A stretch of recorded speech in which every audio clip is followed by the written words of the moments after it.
प्रधानमंत्री नरेंद्र मोदी की अध्यक्षता में हुई केंद्रीय कैबिनेट की बैठक में काफ़ी अहम फैसले लिए गए। देश भर के सरकारी और सह सरकारी स्कूलों में बच्चों के लिए चलाई जा रही मिड डे मील योजना को अब नया रूप दिया गया है। इस योजना को अब प्रधानमंत्री पोषण योजना के रूप में जाना जाएगा।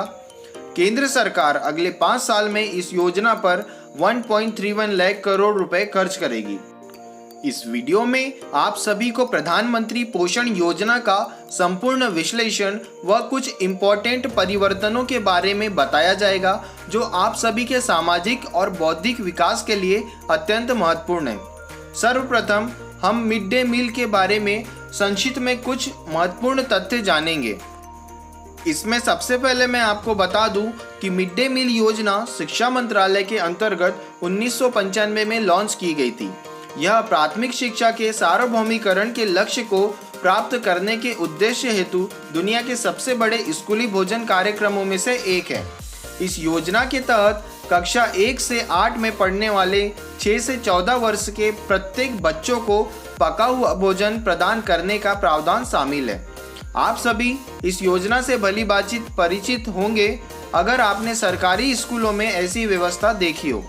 इसी योजना को इतने सालों में कुछ अनुभव व संशोधन के साथ इसमें कुछ परिवर्तन किए गए हैं। आइए जानते हैं सभी महत्वपूर्ण बिंदुओं को। अगर आप किसी एग्जाम की तैयारी कर रहे हैं तो अब आप कुछ महत्वपूर्ण पॉइंट को नोट डाउन भी कर सकते हैं।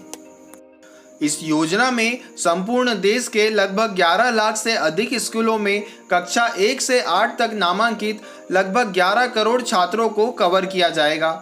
प्राथमिक 1 से लेकर 5 और उच्च प्राथमिक 6 से 8 स्कूली बच्चे वर्तमान में प्रत्येक दिन 100 ग्राम तथा 150 ग्राम भोजन प्राप्त करते हैं ताकि न्यूनतम 700 कैलोरीज सुनिश्चित की जा सके।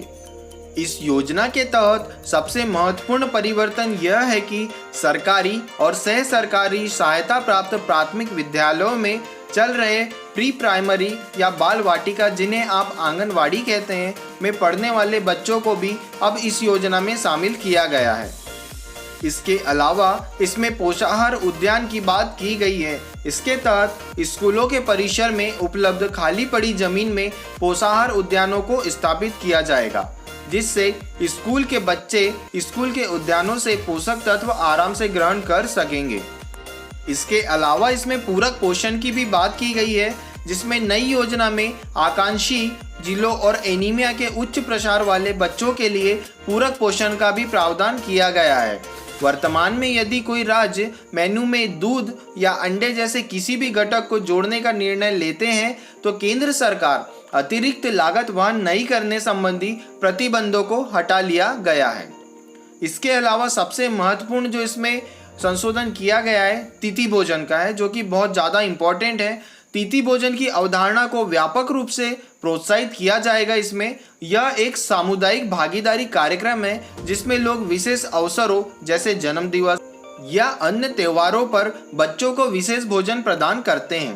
केंद्र सरकार राज्यों से स्कूलों में प्रत्यक्ष लाभ हस्तांतरण सुनिश्चित करेगी, जो इसका उपयोग भोजन पकाने की लागत को कवर करने के लिए किया जाएगा। इसके अलावा स्कूल में एक पोषण विशेषज्ञ नियुक्त किया जाएगा जो स्वास्थ्य पहलुओं पर ध्यान देगा।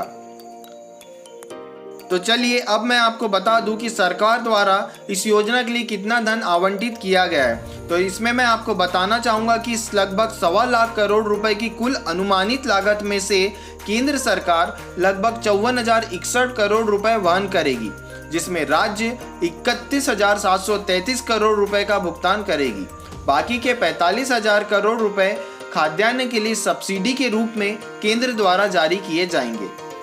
आत्मनिर्भर भारत हेतु लोकल फॉर वोकल योजना के तहत स्वयं सहायता समूहों की भागीदारी को भी सुनिश्चित किया जाएगा। अब इसकी चुनौतियों की अगर हम बात करें तो वैश्विक भूखमरी सूचकांक 2020 में भारत 107 देशों में 94th स्थान पर रहा है, जो इसकी गंभीर स्थिति को दर्शाता है। इसके अलावा वैश्विक रिपोर्ट 2020 के अनुसार भारत विश्व के उन 88 देशों में शामिल है जो संभवतः वर्ष 2025 तक वैश्विक पोषण लक्ष्यों को प्राप्त करने में सफल नहीं हो सकेंगे। इसके अलावा भारत में कुपोषण भी एक काफ़ी गंभीर समस्या है।